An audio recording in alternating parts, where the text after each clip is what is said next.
Assalamualaikum warahmatullahi wabarakatuh. Selamat datang kembali teman-teman di channel Malaysia Setengah C Kuadrat. Oke, jadi di sini kita akan membahas teori ya mengenai n-gram dan juga data sparsity issue pada NLP.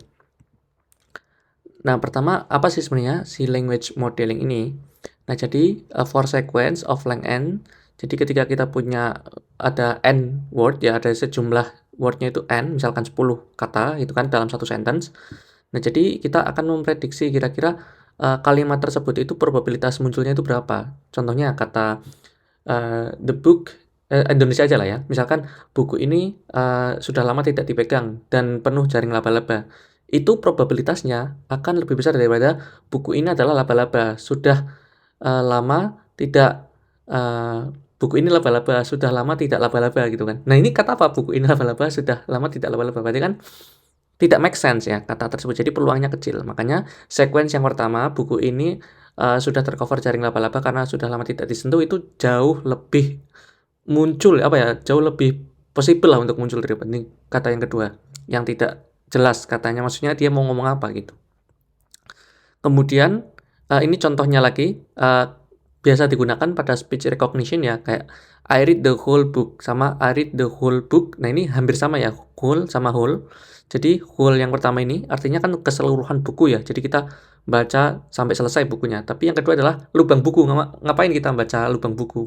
Lubang kok dibaca gitu kan. Jadi makanya meskipun intonasi atau bunyinya, pelafalannya mirip, tapi si speech recognition karena tahu bahwa ini language modeling-nya, jadi memilih mana yang lebih make sense. Kemudian konteks length. Jadi kalau teman-teman mau memprediksi kata selanjutnya, itu butuh namanya kata-kata sebelumnya kan. Jadi seberapa panjang konteks yang perlu kita butuhkan. Contohnya, kita mau menebak kata Australian koala is an animal. Nah, kalau kayak gini, yang paling atas nih, Australian koala is an, titik-titik, gitu kan. Jadi, ini lebih gampang diprediksi daripada Australia koala is. Jadi kan kalau Australian koala is an, kan udah tinggal nebak satu kata lagi kan. Sedangkan kalau Australian koala is, nggak tahu. Apalagi sampai Australian koala, apalagi sampai yang kata terakhir, Australian. Nah, Australian sendiri itu bisa macam-macam. Australian kangguru, Australian food, Australian destination. Wah, ini akan sulit sekali kita mau menuju ke kata Australian koala is an animal. Karena terlalu wide ya, terlalu broad ininya, terlalu luas possibility-nya. Jadi konteks length itu seberapa cukup ya kita memprediksi Australian koala is an animal. Ya berapa? Apakah kita butuh 4 kata kayak yang di atas atau cukup 3 kata yang kayak yang kedua kayak gitu. Tapi kalau yang terakhir satu kata kayaknya nggak mungkin ya, terlalu random nanti.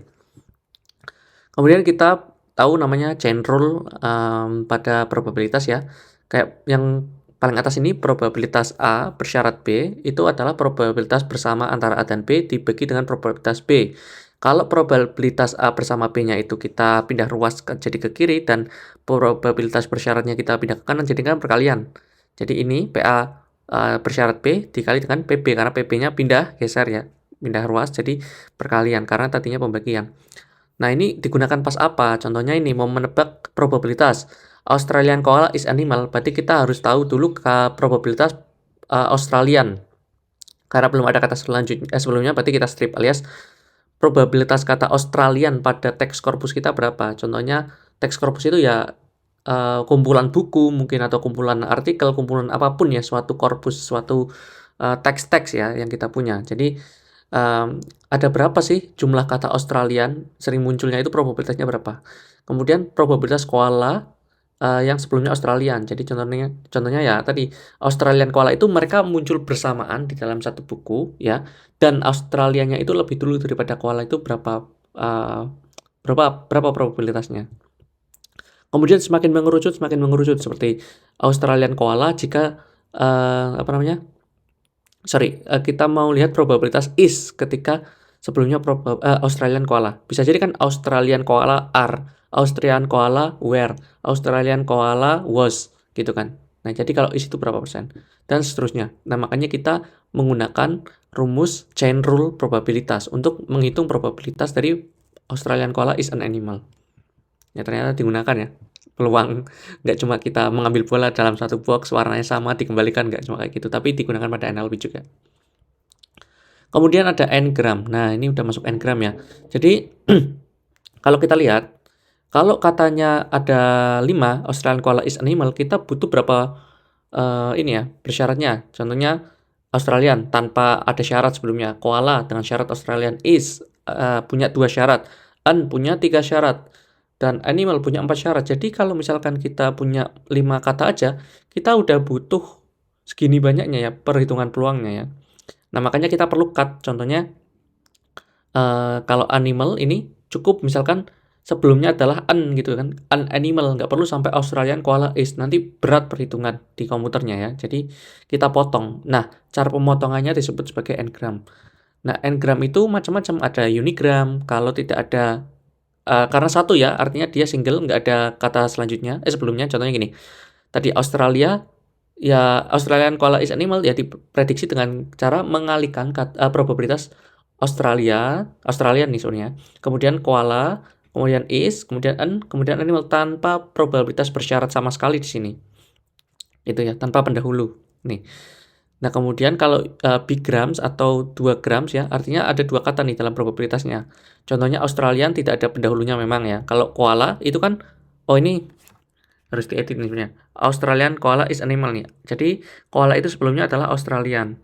Kemudian is itu sebenarnya koala. Jadi kan ini is sebelumnya koala. Jadi mereka dua pasang gitu. Nah, jadi kalau di sini animal cuma diprediksi pakai an. Kalau sebelumnya kan animal diprediksi pakai seluruhan kata sebelumnya. Lah bayangin kalau sentensinya itu panjangnya 20 kata atau 50 kata, berat sekali komputasinya. Makanya kita potong pakai n-gram. N-gram tidak cuma berhenti pada bigram ya, ada trigram, kemudian 4 gram, 5 gram, 7 gram, bukan emas ini tapi ya. Jadi sampai berapa gram, 20 gram mungkin bisa. Jadi yang terkenal sih cuma unigram, bigram, dan trigram. Kalau udah sampai 4, 5, dan seterusnya, harusnya ngapain dipakai n-gram kalau udah panjang kayak gitu kan. Jadi itu untuk menyelesaikan masalah komputasi kita bisa pakai n-gram. Kemudian kita membahas mengenai data sparsity. Data sparsity itu contohnya gini, peluang kalimatnya itu adalah kata selanjutnya itu animal ketika kita punya kalimat Australian koala is an. Jadi Australian koala is an animal kan. Jadi kalau animal itu jadi kalau animal itu ya probabilitasnya berapa untuk melengkapi kalimat ini. Nah, itu kan berarti butuh jumlah kalimat Australian koala is animal secara bersamaan kan, dibagi dengan Australian koala is an gitu, berhenti di an aja. Nah, jadi kayak misalkan kan bisa jadi Australian koala is an bukan animal tapi endangered animal gitu kan. Atau Australian koala is an aboriginal animal atau aboriginal pet gitu kan ya. Peliharaan misalkan. Ya macam-macam lah intinya. Karena kayak gitu, maka kita untuk menghitung probabilitas animal itu mengikuti Australian koala is an, maka butuh ini jumlah kalimat yang atas ini yang lengkap dibagi dengan yang tidak lengkap. Nah, mungkin jadi ya di dalam buku kita, korpus kita, kumpulan teks kita itu tidak ada kalimat eksplisit mengatakan bahwa Australian koala is animal gitu. Jadi mungkin ada di kalimat lain koala is animal gitu kan, tanpa n, tanpa Australia. Padahal kan artinya sama ya, Australian koala is animal dan koala is animal gitu kan. Cuma karena nggak eksak sama persis kayak gini kalimatnya, jadi probabilitasnya 0. Nah, padahal kan kita tahu ya koala itu ya hewan gitu kan. Jadi kalimat ini tidak akan muncul karena probabilitasnya 0. Nah, itu adalah kelemahan NLP. Kalau manusia bisa ngenalar kan ya, kayak koala adalah hewan. Dan juga misalkan kalimat yang kedua, koala dari Australia itu adalah suatu hewan. Ada kata suatu dan kata-kata dari Australianya ini sebenarnya sama dengan koala adalah hewan, sama persis kan. Intinya adalah kan koala hewan gitu kan. Jadi si NLP nggak bisa kayak gitu. Dia harus exactly sama persis kayak gini. Australian koala is animal. Kalau nggak kayak gini, nggak ditolerir, probabilitasnya 0 gitu. Nah, makanya cara menyelesaikannya bisa pakai nambah data. Jadi harus nambah data yang punya kalimat persis kayak gini, atau pakai smoothing teknik. Nah, ini smoothing teknik yang pertama. Nah, kalau kata-katanya nggak muncul, contohnya ada Australian koala is animal tadi kan, itu kalau nggak muncul, kita nggak akan kasih probabilitas 0, tapi misalkan dikasih 1. Nah, jadi namanya add one smoothing. Ini kan kalau kalimat ya, panjang ya, kita kasih contoh kata aja. Contohnya allegations pada korpus kita itu muncul 3 kali. reports muncul 2 kali, claim 1 kali, request 1 kali. Nah, padahal kan ada kata-kata lain, tidak cuma 4 ini di dunia ini ya. Ada kata outcome, ada kata-kata fact gitu kan ya. Nah, ini tuh nggak muncul di korpus kita, di teks kita, ya kayak di dictionary, database kita lah, intinya nggak ada. Maka kalau pakai probabilitas biasa nilainya 0 ya, 0 per 7 kan. Ini kan 3, 5, 6, 7. Jadi allegation itu probabilitasnya 3 per 7, ini 2 per 7, tapi ini 0 per 7. Kata-kata yang tidak pernah muncul pada korpus kita, kan muncul bisa jadi nih. Kita punya satu buku, kemudian di buku yang pertama kita nggak punya kata outcome. Nah, kemudian kita beli buku yang kedua, kemudian ada kata outcome, ada fact. Nanti nggak akan bisa diprediksi pada buku kedua ini kata-kata outcome dan fact ini, karena di buku kita itu terlimitasi. Padahal kan masalahnya bukan tidak ada kata outcome atau fact di dunia ini, tapi korpus kita yang limited kan, yang terbatas. Makanya kita perlu nambahkan satu gitu. Jadi kalau allegation jumlahnya sebanyak 3, kita tambah 1 jadi 4. Ini reports yang tadinya 2 kata muncul 2 kali jadi 3. Nah, yang nggak pernah muncul ini jadi 1. Nah, jadi kayak misalkan Australian animal, ini kan kalimat ini sebenarnya nggak ada nih tadinya. Probabilitasnya berarti 0 bagi misalkan ada kata Australian koala is an gitu aja, tapi nggak ada animal selanjutnya. Misalkan ini muncul 2 kali, berarti 0 per 2 jadi 0 gitu kan. Nah, misalkan ini kita tambahkan 1 kan jadi misalkan 1 per 3, jadi ada probabilitasnya. Nah, ini pembaginya juga nggak cuma 7, karena ini sudah ada 1 jadi ada 13 ini. 4 tambah 3 tambah 2 tambah 2 tambah 1 tambah 1 gitu. Setelah penambahan 1 untuk semua kata. Jadi kayak gitu, yang tadinya 0 per 2 jadi 1 per 3. Nah, akhirnya ada probabilitasnya. Oh, mungkin jadi Australian koala is an animal itu suatu yang make sense gitu ya. Nah, jadi gitu. Ada tambah 1. Add 1 ya. Nah, cuma ada masalahnya nih. Apa masalahnya? Ketika korpus kita tuh banyak ya isinya, teksnya. Contohnya, ada kata outcome, fact, John, dan sebagainya. Ini sampai 996, karena ini 1993 ini yang lain-lain ditambah 3 kan. Berarti ada 1996 kata yang tidak pernah muncul di buku pertama misalkan, di korpus pertama, di korpus awal kita. Nah, jadi karena add 1, maka kan jadi kayak gini nih. 300 jadi 301, 200 jadi 201. Nah, tapi masalahnya adalah pembaginya jadi banyak. Itu kan ya. Jadi 2700 nih. Setelah 1996 nih ditambah dengan 4 jumlah ini. Jadi 301 per 2700 itu kan jadi kecil sekali probabilitasnya. Apalagi ini ya 101 bagi 2700. Jadi apalagi yang kecil-kecil di bawah. Intinya adalah ketika kita punya apa namanya? Perbendaharaan yang banyak tapi kata-kata tersebut tidak pernah muncul, ini akan menyebabkan probabilitasnya kecil. Ini ya, jadi kayak allegation 300 per 2700 itu berapa ya? Kalkulator kali ya? Kita ini dulu. 301 bagi 2700. Hanya 0,11, padahal aslinya, probabilitas aslinya adalah 3 per 7. 3 per 7 itu berapa? 0,42, jadi 42% jadi 11%, itu kan kayak penurunan probabilitasnya sangat besar sekali ngefek. Nanti efeknya apa? Ya mungkin modelnya tidak akurat, komputasinya jadi lebih berat karena kan desimalnya lebih besar ya. Kalau makin kecil kan makin rumit ya perhitungannya. Misalkan 1 kali 1 dibandingkan 0,0001 kali 0,0001 kan lebih berat yang kedua kan. Kayak gitu. Nah, caranya gimana? Kita pakai k-smoothing, bukan one-smoothing lagi.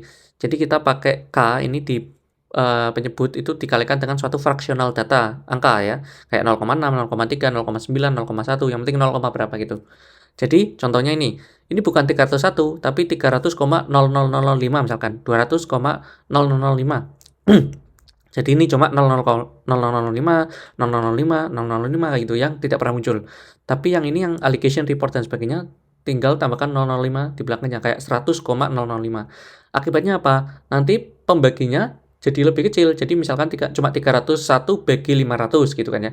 Nggak sampai 2700. Nah, itu akhirnya kita bisa mendapatkan probabilitas untuk kata yang tidak pernah keluar, tapi di satu sisi juga tidak mengorbankan kualitas probabilitas ya yang asli miliknya sih data-data kata-kata yang sering keluar gitu atau yang pernah keluar minimal.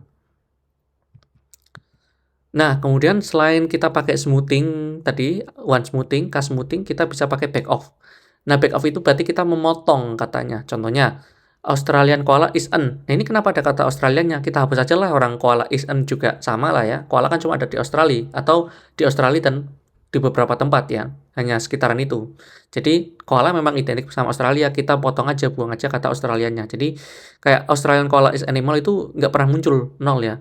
Tapi koala is animal itu muncul di teks kita, di korpus kita itu misalkan 10 kali. Jadi kita pakai perkalian antara gamma dikali kalimat sebenarnya yang asli, Australian koala is an animal ini ya, ditambahkan dengan satu main gamma, dikalikan dengan setelah kita kita potong tadi koala is animal. Jadi gamma itu nilainya 0 sampai 1, makanya kalau misalkan ini 1, berarti yang ini 0 yang belakang, kalau ini 0, yang ini yang depan gammanya 0, berarti yang belakang 1 gitu. Karena 1 main 0 kan 1 gitu. Tapi bisa juga 0,5, jadi 0,5 kali 0,5. Nah, karena 0,5 kali 0 ini yang asli, berarti kan 0. Berarti 0,5 yang ini kali koala is an. Nah, berarti kan 10. 0,5 kali 10 berarti 5. Jadi value-nya itu 5. Artinya kata ini muncul kalimat Australian koala is an ini sebenarnya muncul animal ini muncul 5 kali ya berarti. Tidak 10 kali karena ya kayak kita nyoba deh kalau nggak bisa makan nasi makan singkong gitu kan. Jadi kayak ada alternatifnya lah. Nggak bisa Australian koala is animal ya koala is animal aja lah nggak apa-apa. Tapi value-nya diturunkan misalkan makan nasi. Jadi kita approve ya, kita kasih bintang 5, misalkan makan singkong jadi bintang 3 gitu. Jadi yang tadinya misalkan tadinya nilainya 10 jadi 5 lah, a half gitu. Jadi ya itu namanya back off. Itu salah satu cara juga biar nanti probabilitasnya bisa dihitung. Nah, tapi dalam komputasi, dalam coding biasanya disebut out of vocabulary. Kata-kata yang tidak pernah muncul kayak gini, outcome, fact, John, dan sebagainya, itu kita replace menjadi unknown. Jadi ini allegation, report, claims, request, dan cuma satu, unknown. Nggak ada outcome, fact, John, dan sebagainya. Nah, nanti itu tuh dipotong sesuai dengan threshold-nya.